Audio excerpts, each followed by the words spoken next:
Hello नमस्कार दोस्तों, मैं ऋषभ आपके चैनल एजुकेशन फॉर ऑल में एक बार फिर से आपका स्वागत करता हूं। आज हम लोग बिहार के मध्यकालीन इतिहास को आगे बढ़ाते हुए हम लोग आज सल्तनत काल के बारे में पढ़ेंगे। पिछले वीडियो में हम लोगों ने कर्नाट वंश और तुर्क आक्रमण यानी कि जो बख्तियार खिलजी था उसके बारे में हम लोगों ने पढ़ा था। अगर आप पिछली वीडियो नहीं देखे हैं तो मैं इसमें उसका डिस्क्रिप्शन में लिंक दे दूंगा प्लेलिस्ट का। और इससे पहले मैंने बिहार के प्राचीन इतिहास को ख़त्म किया है, वो भी आप जो है वो ज़रूर देखेंगे। ये मध्यकालीन बिहार के इतिहास का दूसरा वीडियो है। चलिए अब हम जो है वो वीडियो स्टार्ट करते हैं। वीडियो अगर अच्छा लगे तो लाइक, सब्सक्राइब और शेयर ज़रूर करें इस चैनल को। सल्तनत काल बिहार में दिल्ली के सुल्तान एवं बंगाल शासकों के बीच निरंतर होने वाले संघर्ष में बिहार लंबे समय तक युद्ध का अखाड़ा जो है वो बना रहा।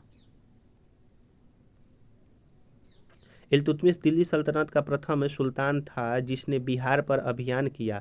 यानी कि अगर क्वेश्चन पूछेगा कि सल्तनत काल में कौन सा ऐसा पहला सुल्तान था जो कि बिहार में अभियान किया था, तो इल्तुतमिश था। इससे पहले जो कुतुबुद्दीन ऐबक था वो जो है वो अपना राजधानी लाहौर बनाया था और दिल्ली का वास्तविक संस्थापक के रूप में जो है वो इल्तुतमिश को ही जानते हैं। आप ये जो एक्स्ट्रा पॉइंट याद रखिएगा।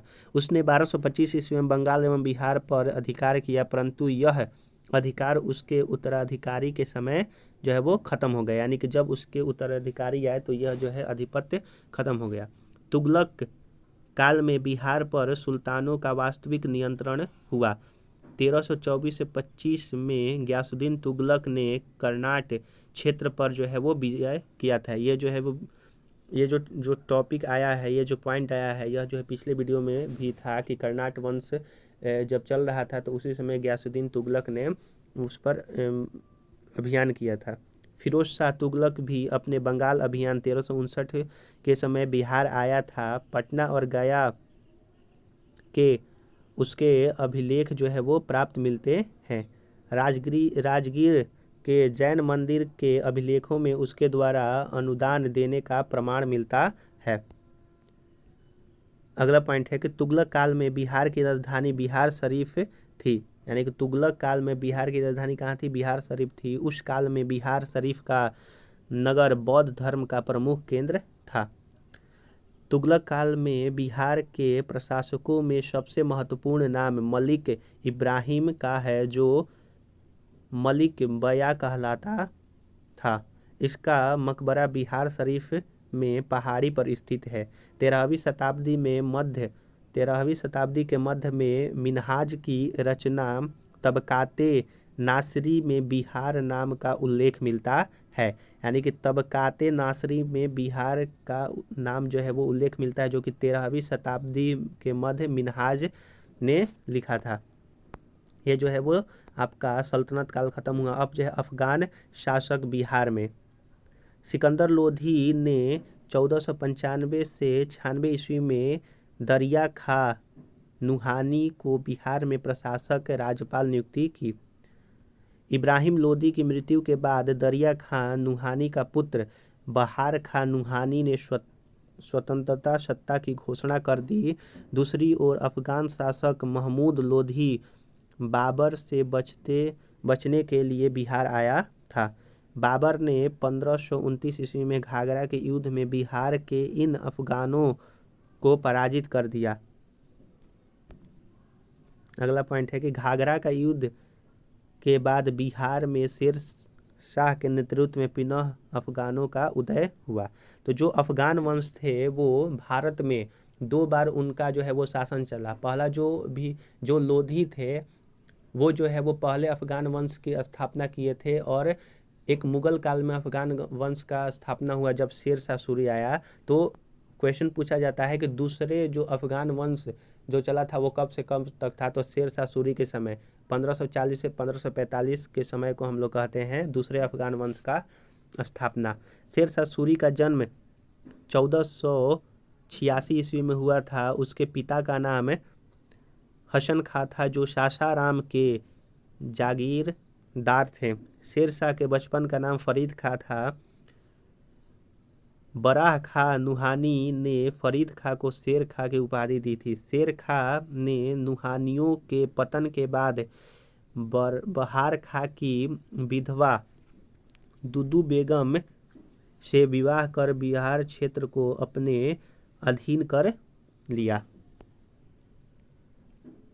शेर खां ने 1534 ईस्वी में सूरजगढ़ की लड़ाई में बंगाल को पराजित कर उस पर अधिकार कर लिया। 1539 में चौसा के युद्ध में हुमायूं को पराजित कर उसने शेर शाह की उपाधि धारण की। यानी कि शेर शाह की उपाधि उसने कब जो है धारण किया था, तो जब हुमायूं को चौसा के युद्ध में 1539 में हराया था। और अगले साल 1540 ईस्वी में कन्नौज, जिसको बिलग्राम का युद्ध भी कहते हैं, हुमायूं को पराजित कर उसने दिल्ली में सूर्यवंश की स्थापना किया था।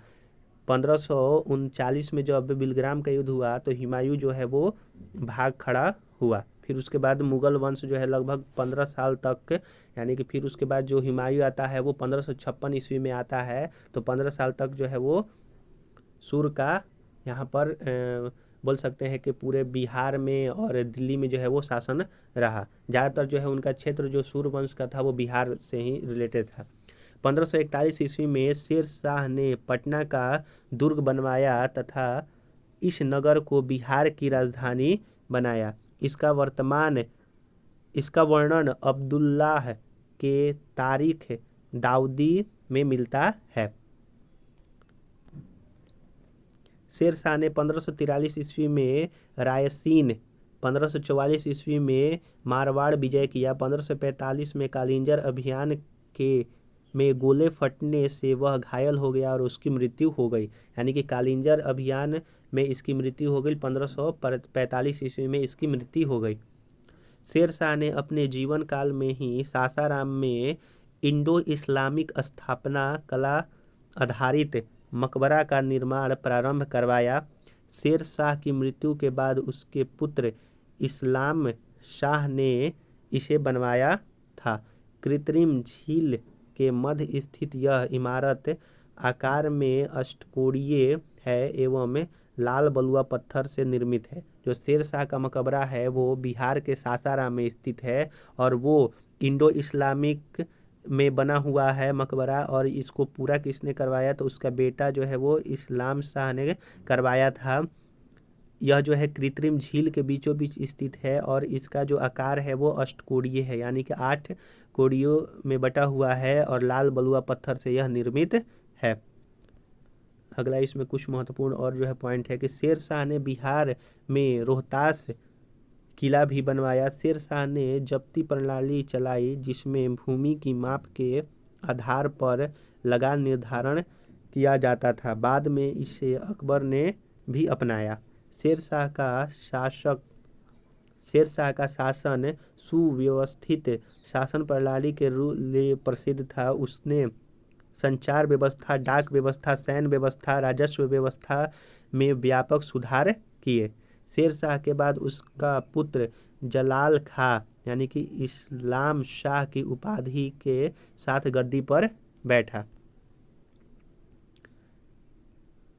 बाद में सूर्य वंश 3 भागों में बट गया। 1555 ईस्वी में मछीवार एवं सरहिंदी के युद्ध में हुमायूं ने सिकंदर सूरी को पराजित कर सूर्यवंश का अंत कर दिया। यानी कि 1540 से लेकर के 1555 ईस्वी तक सूर्यवंश का जो है वो यहाँ पर बोल सकते हैं कि दिल्ली सल्तनत, दिल्ली में और बिहार में आधिपत्य रहा। वहीं 1555 में हुमायूं फिर से वापस आता है और सिकंदर सूरी को पराजित कर सूर्यवंश का यहाँ पर खात्मा करता है। शेर शाह सूरी जो रुपया हम लोग आज यूज करते हैं सिंबल, वह जो है शेर शाह सूरी के समय में ही स्टार्ट हुआ था। जो जीटी रोड है वो भी जो है वो शेर शाह सूरी ने ही बनवाया था।